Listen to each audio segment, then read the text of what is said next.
Bonjour et bienvenue dans les mains libres d'Alain. Aujourd'hui, nous allons voir quel système de freinage avec cordelette est le plus efficace et pourquoi. A tout de suite.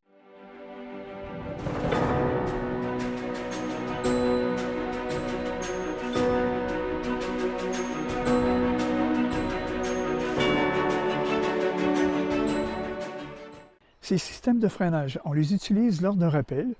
Ça va nous servir à maîtriser notre vitesse lors d'une descente ou ça va servir à nous garder en place si jamais un caillou nous tombait dessus et on perdait le contrôle.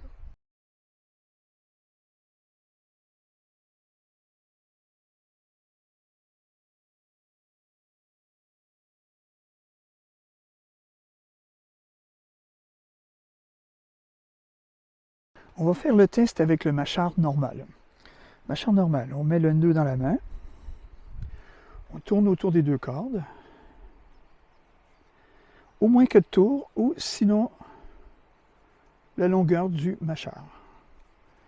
On met les deux bouts un à côté de l'autre, on prend le mousqueton, on le met au pontet, on visse naturellement, je le place au repère, je me laisse aller vers l'arrière et on va voir ce que ça va donner. Il a baissé de 3-4 cm, mais il a bien freiné.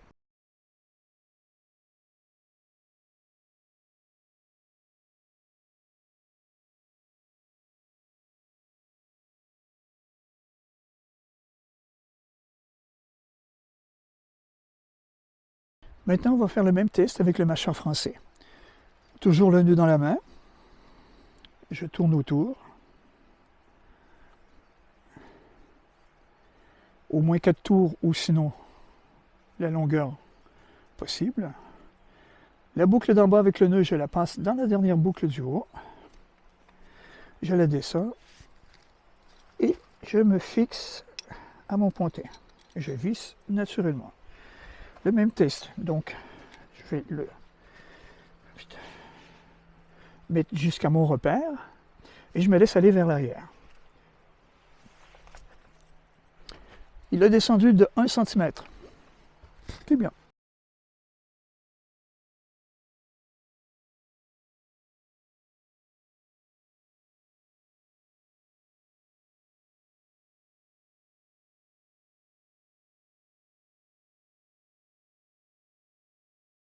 Maintenant, on va essayer avec le mâchard croisé. Je prends mon milieu de cordelette et je tourne autour en croisant une fois dessous et une fois dessus.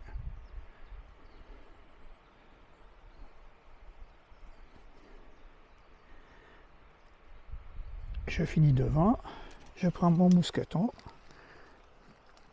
le mâchard est fixé à mon pontet, je le mets au repère, on va essayer. Pareil, 1 cm de décalage par rapport au repère, mais il s'est bien allongé. Mais ça a bien freiné.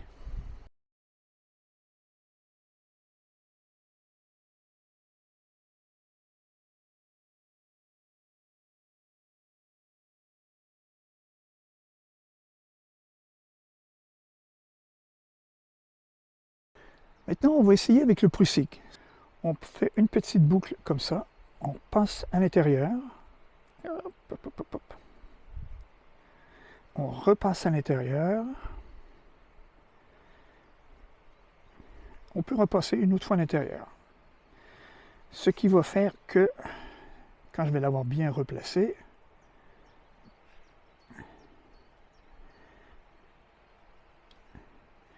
ça va faire un système comme ça. Okay. Je le mets à mon pontet, je visse, il est à mon repère et on teste. Ça a très bien freiné. Il a descendu de à peine 1 cm, mais c'est efficace.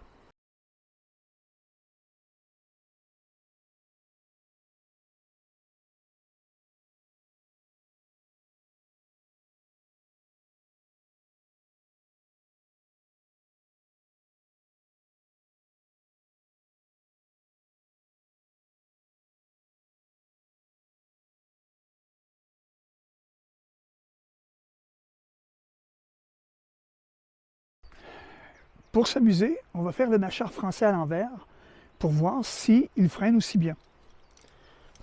Voilà. Et j'essaie. Voilà.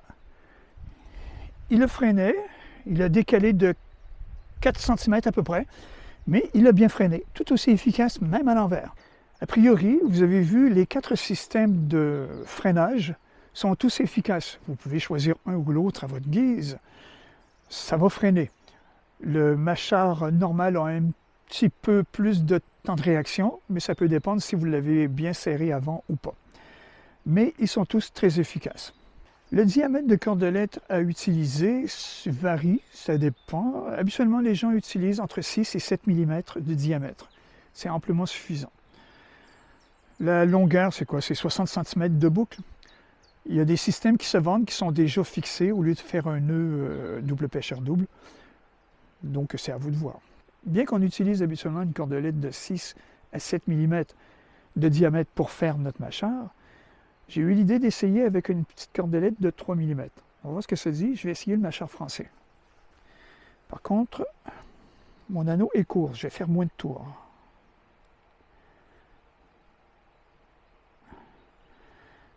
Je passe ma boucle du bas dans la boucle du haut. Je la mets à mon pontet. Bon, elle est courte. Je la mets au repère et je me laisse aller dessus. Comme vous pouvez voir, ça freine tout aussi bien. Elle a décalé de moins d'1 cm du point de repère. Par contre, c'est évident qu'une cordelette de 3 mm de diamètre est beaucoup moins résistante qu'une cordelette de 6 ou 7. Elle peut supporter quand même 200 kg. Donc, vraiment, si vous êtes mal pris, vous pouvez le faire. Mais sinon, faites pas ça, prenez une corde de 6 ou 7. Plus important que le diamètre de la cordelette utilisée pour faire votre mâchar, c'est sa flexibilité.